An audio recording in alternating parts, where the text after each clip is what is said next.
The war in Ukraine has many fleeing for their lives as they seek safety and shelter.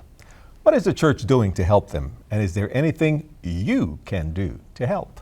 We'll talk with ADRA representatives Alex and Elsa Balint about this and more today on Real Family Talk. Join us.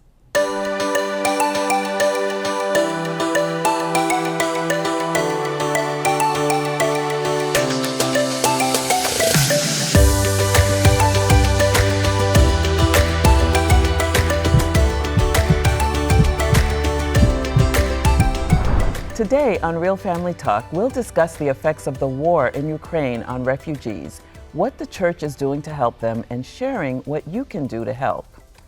That's right. The escalating conflict in Ukraine has quickly become a very serious humanitarian crisis. It is reported that close to 2 million people have already fled Ukraine in search of safety. That astounding number continues to grow by the day, I would say even by the hour, perhaps even by the minute. The Adventist Development and Relief Agency, or ADRA, has mobilized its global resources in support of their local teams on the ground in Ukraine, its neighboring countries, and across Europe to serve those who have been displaced by the conflict. Alex Balint is the Initial Emergency Response Coordinator for ADRA in Ukraine. He joins us today to talk more about what ADRA is doing in Ukraine and around the world. His daughter Elsa also joins us to talk about her own personal humanitarian efforts in Ukraine. Alex and Elsa, welcome. Thank you for being here. Thank you for having us. Thank you. Yeah, we're very excited to talk to you, and I'm especially excited because I want the viewers to know that, Elsa, you're only 15 years old, and we can't wait to get into this conversation with you. So you work for ADRA, and ADRA is the NGO, if you will, of the church, the Adventist Disaster and Relief Agency. So as we start, can you tell us, for those viewers who don't know, what ADRA is and what exactly do you do in general? As you rightly said, we're the agency of the church, the arm of the church, if you want. We call ourselves the hands of Jesus in the world. Going anywhere to make a difference for those that are suffering. And what you just mentioned, the crisis in Ukraine, all the refugees, but there are other emergencies around the world. As you know, there is the people in Yemen. There's 20 million people in Yemen needing humanitarian assistance. There's the people of Syria. There's disasters around the world, a drought in Africa. So we're responding to all those emergencies, as you rightly said, and impacting more than 20 million people every year. As the initial disaster response coordinator for ADRA, what is your principal role? I remember landing there, must have been 4 days after the conflict has started. And I remember getting there.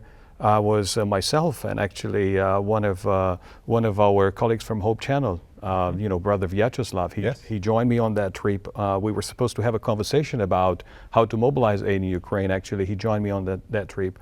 Once I arrived there, my role was to bring the resources in for the country, find resources within the country, and get everybody started. And then other colleagues from all over the world, from here, from the United States, from South America, from Europe, even from Africa, they are joining us to put together what we call an emergency response team. And I was the coordinator of that. So the first initial steps we've done, we liaised with the church leaders, the union president, the ADRA director, the team, and they were actually taking refuge. This was just days after the war, right? They left Kyiv, some of them were in the eastern part of Ukraine, and they were all over the place. Some of them in Lviv, some of them in Mukachevo, some of them in Chernowoods. And I remember starting with prayer and saying, we need wisdom. How are we going to mobilize as ADRA and the church working together, engaging with each other, the institutions that we have, including the Hope Channel, to provide humanitarian assistance. So that was my role, to bring the resources and put a team together. Right. So that sounds like a pretty complex operation. You're having people coming from all over the world and you're putting resources together. What are the initial resources that you put together when you face such a great humanitarian crisis as what happened there in Ukraine and what's still happening? I'll give you a few examples. The first one, but by the time I got there to Romania, to the Romanian border, because I crossed later inside Ukraine. So when I arrived at the border, ADRA Romania has already sent a convoy with humanitarian assistance inside Ukraine. Right. ADRA was the first agency from the Romanian side to send aid in. But as you know, this crisis is all the way from Poland, from Slovakia, from Hungary, from all these border crossings. We've been sending aid. So that was the initial, mobilization, if you want. And it's for me, it's been an exhilarating experience to see the level of solidarity and mobilization. The church and ADRA, we mobilized 1,000 volunteers from the Romanian side. Yes. 7 border crossings, receiving all those refugees you've seen in the news. So we provided assistance. And the second step was now to activate the aid inside Ukraine. So as I was traveling on those humanitarian flights, leaders here took decisions to allocate funds that we made available to our colleagues in Ukraine. And those funds were readily made available, some of them within 24 hours through the mechanism we have in place. And so we were providing, all those people in Bucha that you've seen in the news, we had people trapped there for days. Yes. Women, children. We have a school there. We have a school, exactly. They were there in the basement. And the community from around that area, actually, they were with us, with our ADRA colleagues and the church, and they were trapped there. So I remember stories from our colleagues how people just spend all their savings to buy food and water for these people. So we provided the financial assistance so they could go and buy food and water and mattresses for those people. And then we provided funds for them to buy buses or rent buses. It was hard even to rent them, so we had to kind of buy buses so we could evacuate people. And then those buses, in turn, they would go from church to church, if you want, or from center to center, school to school, to provide assistance and bring assistance back to the country. Wow. So that's a mouthful. Yeah. And even as you were speaking, I'm thinking about it because I was in Romania when this started. You were? I was 300 miles from the Ukrainian border. And the day it started, the pastor who was translating for me, he pastored at the border. In fact, the border ran through his village where his church was. Wow. And that very day, pastors who were in my training event went to the border to get people. And wow. I was in Romania that first weekend there, and there were members who had come to the conference I was speaking for, and they were going to the border to bring people. And on Sunday, when I was on my way to Bucharest to get my flight home on Monday, I saw Army trucks and buses going to the border to bring people. Mm-hmm. So it's amazing how all of this is working together to help people. And what a wonderful thing that the Seventh-day Adventist Church has a humanitarian organization like ADRA. Sure. And an emergency response coordinator like you. And thank you for that. And I will just add that, so while during the 3-4 weeks that I was there, we've evacuated almost 3,000 people, including lots of children. God. And we provided shelter for more than 10,000 people and then food for another 10,000 people. And that was just one project alone. Wow. And as I report to you now, it's almost 2 months on since this has started. Yes. We are now reaching or targeting 1 million people, and we have 23 projects inside Ukraine alone, not to mention all the other countries. So that's the role of mobilizing the assistance. That's what ADRA does, and then brings the resources, and we just scale and scale because the needs are, last I checked the other day, 17 million people are in need of assistance. Half of them inside and outside Ukraine in need of critical assistance. Wow. This is just absolutely amazing. When we return, we'll continue to talk more with ADRA Emergency Response Coordinator Alex Balint, and we'll hear more from his daughter Elsa about their humanitarian efforts in Ukraine and around the world. Stay with us.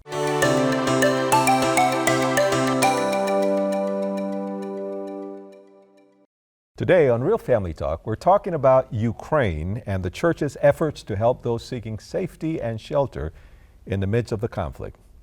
We're talking with father-daughter duo Alex and Elsa Balint about the humanitarian work of ADRA and the work they themselves have done in Ukraine.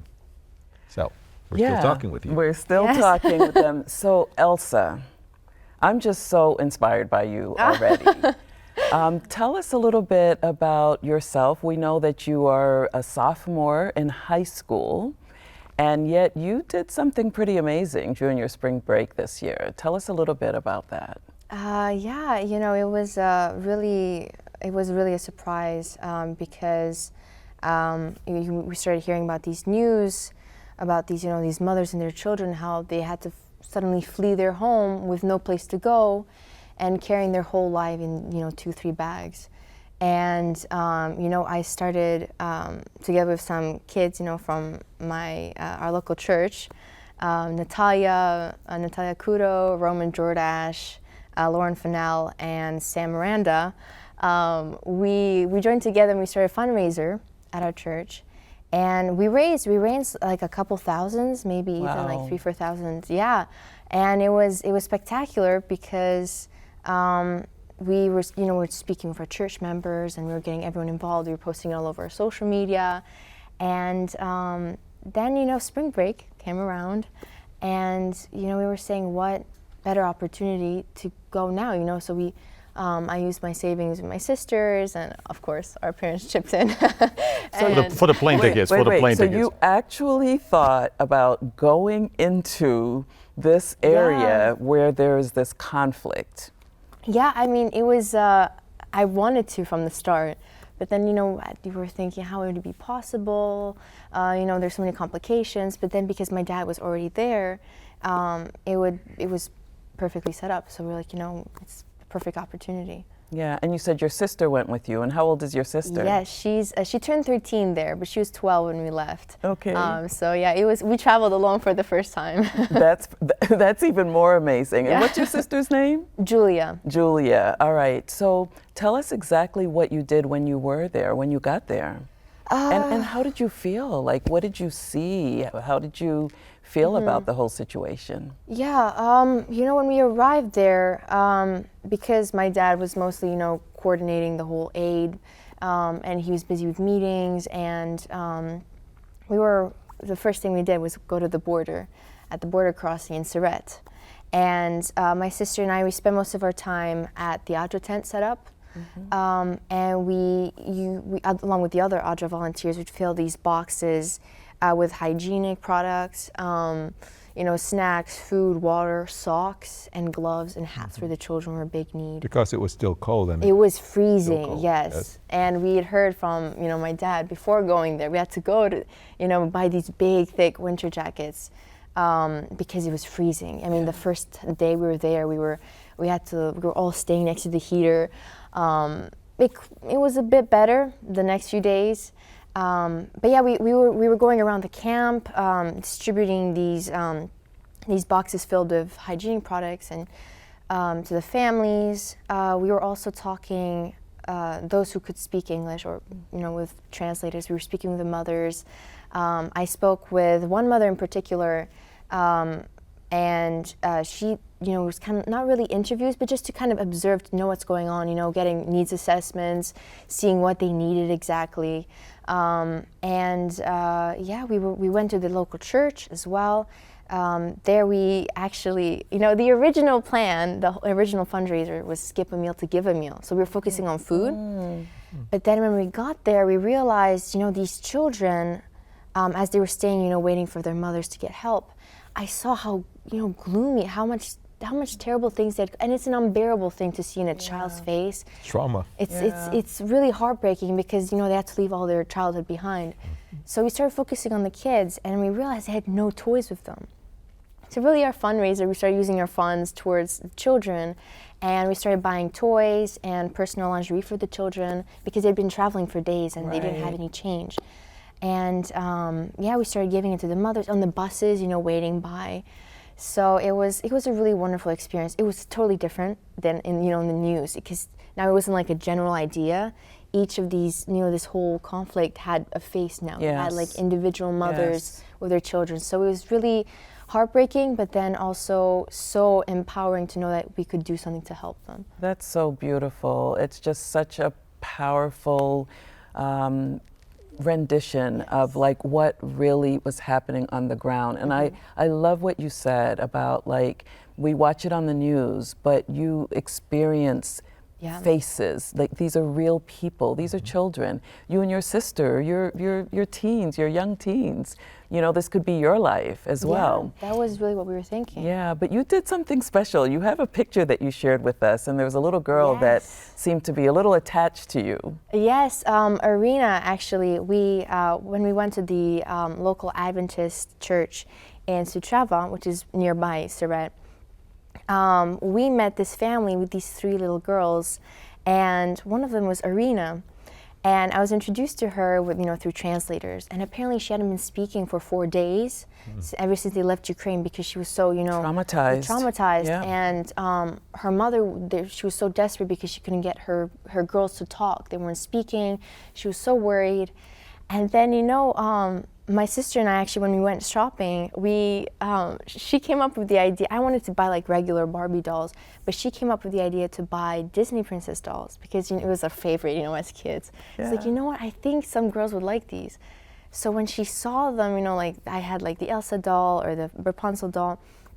When she saw them, she started smiling, like she started beaming up, and her mom started tearing up, and she told us, like, you don't know what this is. And if she's smiling, to know that she had been through so much, and an innocent child who has seen so much suffering, to smile after all that. Everyone started tearing up in the room, and it stayed with all of us, all those who were present. It's a it stayed with breakthrough. all. Yes, it was Amazing. really amazing. It was so inspiring, and it stayed with me. Even now, I think about her. Yeah. Even with me, if I may add, that was my favorite story. And I had a colleague of mine from Australia, Michael, that was there. Even he said, wow, we didn't expect it because we were so focused on delivering convoys of aid and filling the trucks with aid and providing evacuation assistance.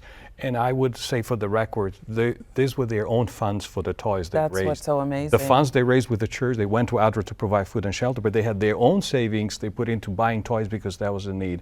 And we said, wow, mental health is important, and ADRA is focusing on mental health, but the way children look at it and handle it, that was great. Yeah, it's just such a reminder that mental health assistance comes in different ways, in different forms. Yeah. And so here you, as a child, you're a teen, but she can see that you're not a parent. And to be able to reach her in that way was just absolutely powerful. So we'll talk more with Alex and Elsa when we return after a short break. Stay with us.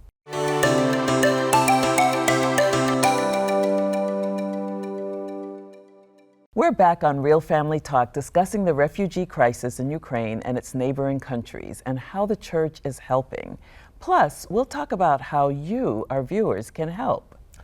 That's right. The work that ADRA does touches millions of lives in more than 118 countries around the world.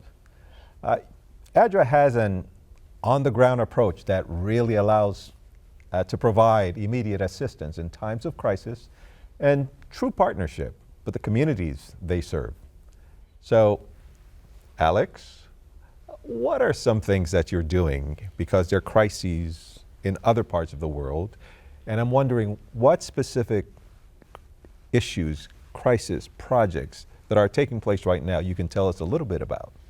Allow me to say, you're right. We touch, like I said, over 20 million lives every year. We've done tremendous support during the COVID-19 pandemic that is still going on. There are projects that I was discussing today with partners of sending more containers with medical supplies. That includes Ukraine, but includes many parts of the world, including the African continent. And we've actually reached more people that we usually reach every year during the pandemic. We went over 20 million. But one project that, if you want me to just point, staying on children, how important it is for children to be in school, all this crisis, you see lives torn apart. All the women and children, they had to flee. One heartbreaking experience for me when I went with the convoy, one convoy inside Ukraine, and then I came out and we were stuck in customs. I saw a very long line, only children. Most of them orphans, and some of them was mothers and children. And probably some of the viewers and the church have heard about the Every Child in School Everywhere. Yeah. ADRA's campaign to keep children in school, especially this education through emergencies. Kids still have to learn, whether it's online, whether it's in Syria, whether it's in Yemen, whether it's in other conflicts in Africa and around the world. 5 years ago now, if I'm right, we started, it was caused by a drought in Africa, but we started an initiative in 5 countries. It wasn't one country, 5 countries, and we almost started from scratch with generous support from our donors, partners, and sponsors to keep children in school and provide 1 meal a day, at least 1 lunch for them. So even parents, we thought that enrollment would go up in maybe 10% in the first 3 years. We were surprised in the first year it went up almost 8%. and we were targeting the enrollment to go up, 10%.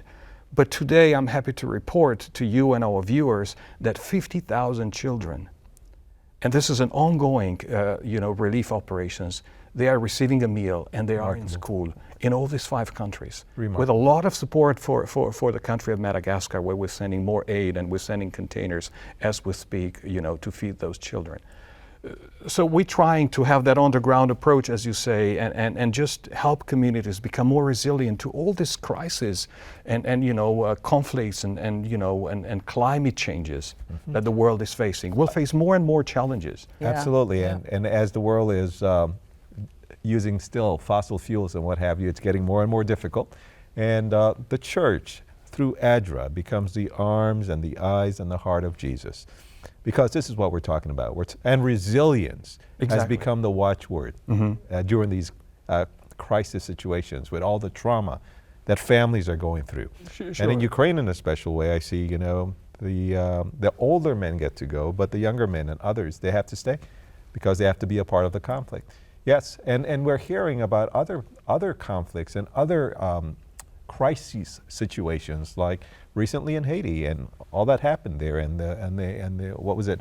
Earthquake, another earthquake sure. that happened. What are you doing in Haiti right now? So we are providing assistance. We responded immediately after the earthquake, and remember they had a 2010 earthquake, and ever since we're providing assistance. And they had hurricanes over the years. I remember when Hurricane Matthew hit Haiti.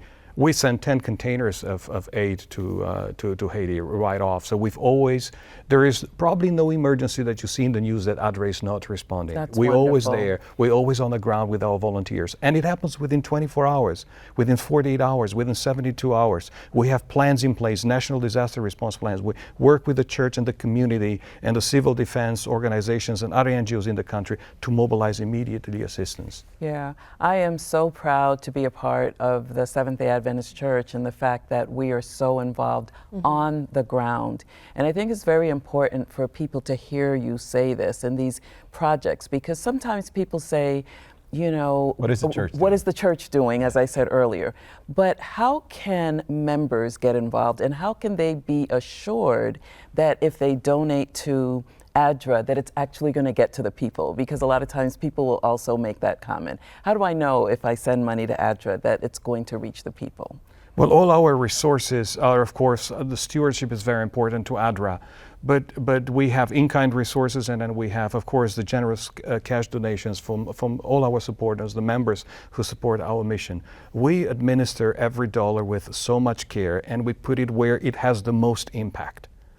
And and we are the catalyst, if you want, as you say. We are the boots on the ground to Yes. mobilize the aid. But then members can always engage with us, can become volunteers. Teens can, just start something because they want to get involved in the community, or even in a crisis far away, and support that cause. So I have a question. Elsa was able to go because her father is involved, and the lay of the land. She and her sister got on a plane and flew there. She knew where to fly. What do you say to people who don't have a good grasp of what's happening? How can they best help? Because not everyone will have the access that Elsa had to get on a plane and fly there and know where to go. And sure, and that's a very fair question. That was a unique opportunity because I was there. I couldn't return back in 3 weeks as I promised my family to be back. I had to stay longer.